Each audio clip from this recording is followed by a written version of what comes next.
Stay Period. Já ouviu falar? Sou Claudinei Poletti, sócio fundador da Poletti e Poletti Advogados. Fica comigo que eu te conto.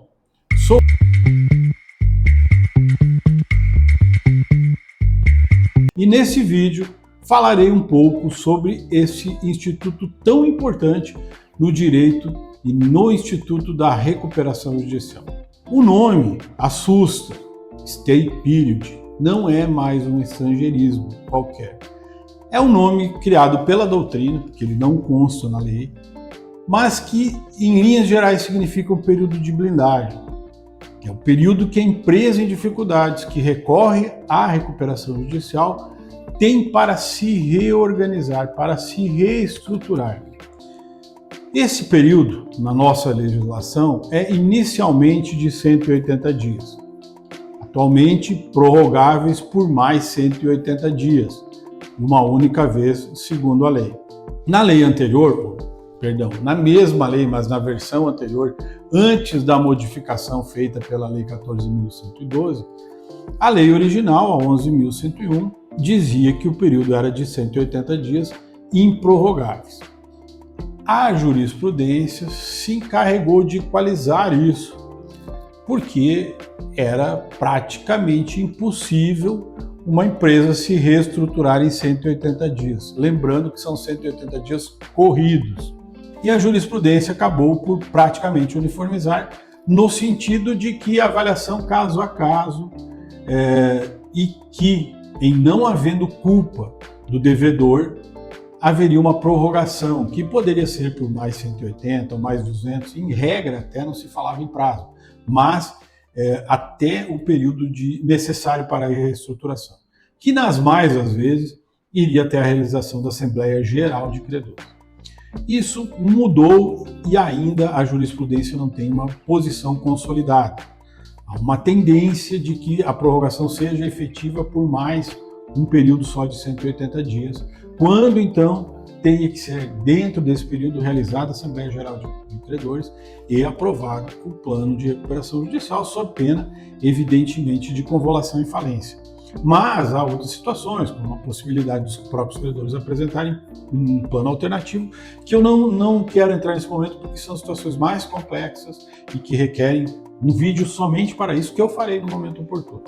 Nesse momento, voltando ao tema inicial, sobre o Stay Period, e trazendo agora para o que a gente lida no dia a dia, que são as recuperações judiciais de produtores rurais, e aqui eu vou frisar produtores rurais, não me atendo especificamente ao agro, porque o agro é mais amplo, tem agroindústria, tem uma série de outros fatores que são diferentes.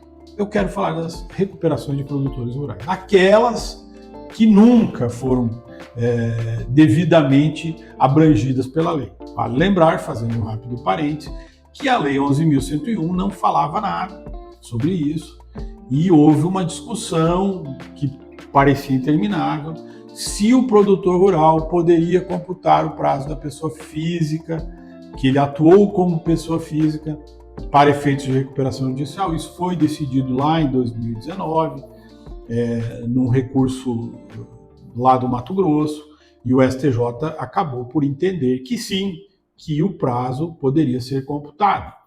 E depois, com a alteração da Lei 14.112, isso ficou consignado em lei, embora isso, na minha opinião, tenha sido só um chamariz para um monte de restrições que essa legislação tem e que falaremos também, até porque isso demandará mais de um vídeo. Mas é fato que deram com uma mão e tiraram muito com a outra, quando estabeleceram muitas restrições para o pedido de recuperação judicial por produtores rurais.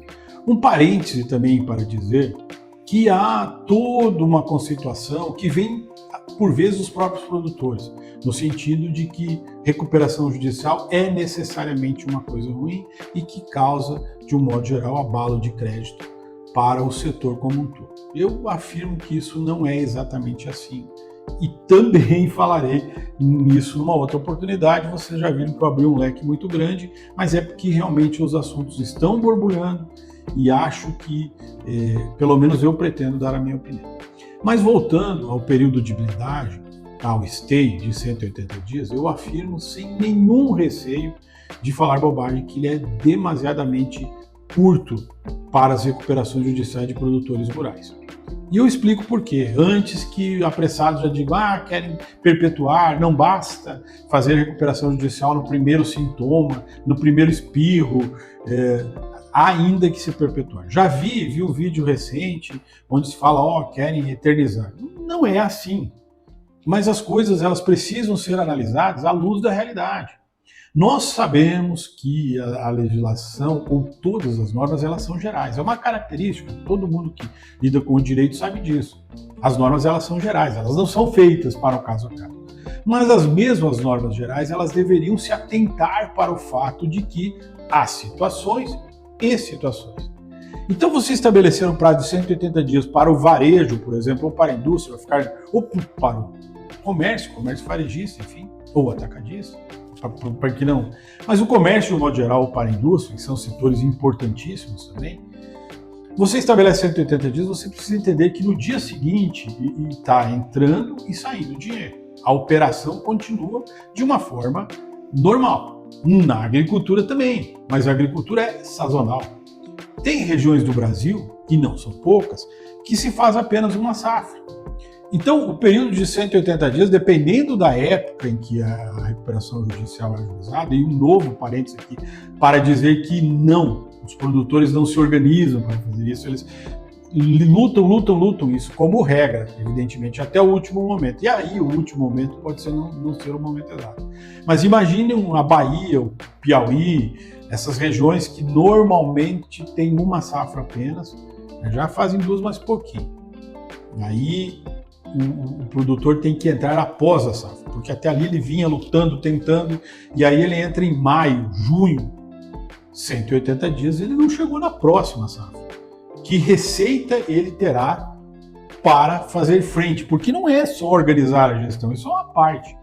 E se nós partirmos do princípio que o surgimento da empresa é o princípio basilar da lei de recuperações judiciais, nós teremos inevitavelmente que esta recuperação estará fadada ao fracasso.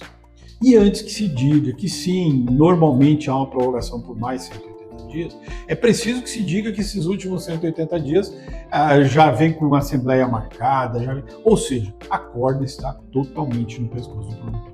Então, aos mais apressados, que já vão falar que é uma tentativa de prorrogar eternamente, não é isso. Mas e sim de se olhar para um setor específico que tem características específicas. Uma recuperação judicial de um produtor rural, ela deveria ter um stay de no mínimo 2 safras, ou que seja 2 safras, e nas regiões que faz safrinha, 2 safras e uma safrinha no meio, ou enfim.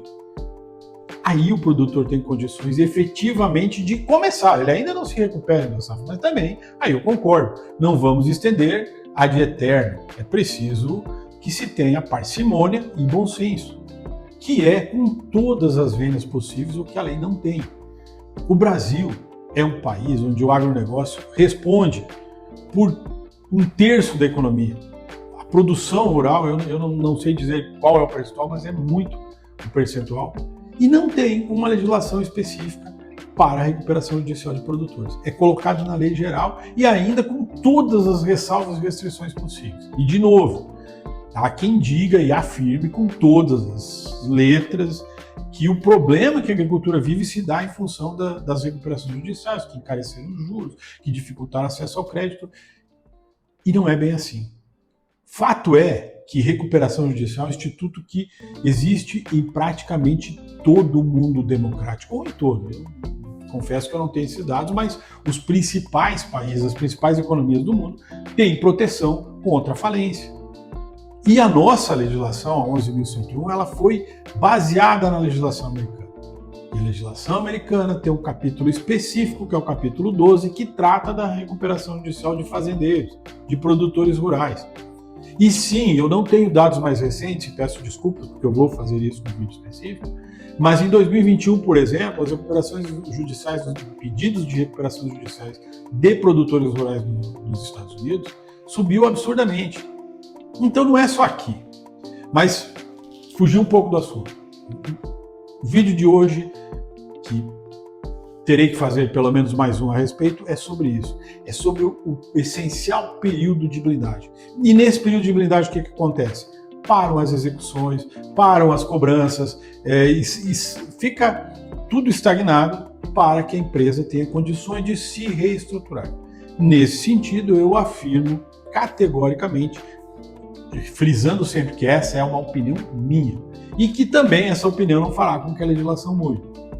Mas o período de blindagem do produtor, o stay period para recuperações judiciais de produtores rurais, deveria ser computado em safras e não em dias corridos, porque você teria aí sim uma capacidade maior de recuperação. Sei que isso causará uma certa polêmica, mas é o que eu digo, fruto de bastante convívio e fruto de quem convive com os dois lados da situação, credores e devedores.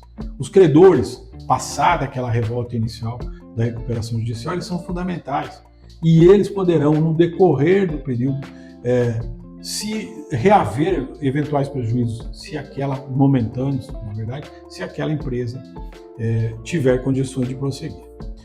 Hoje era isso, espero que tenham gostado, até a próxima.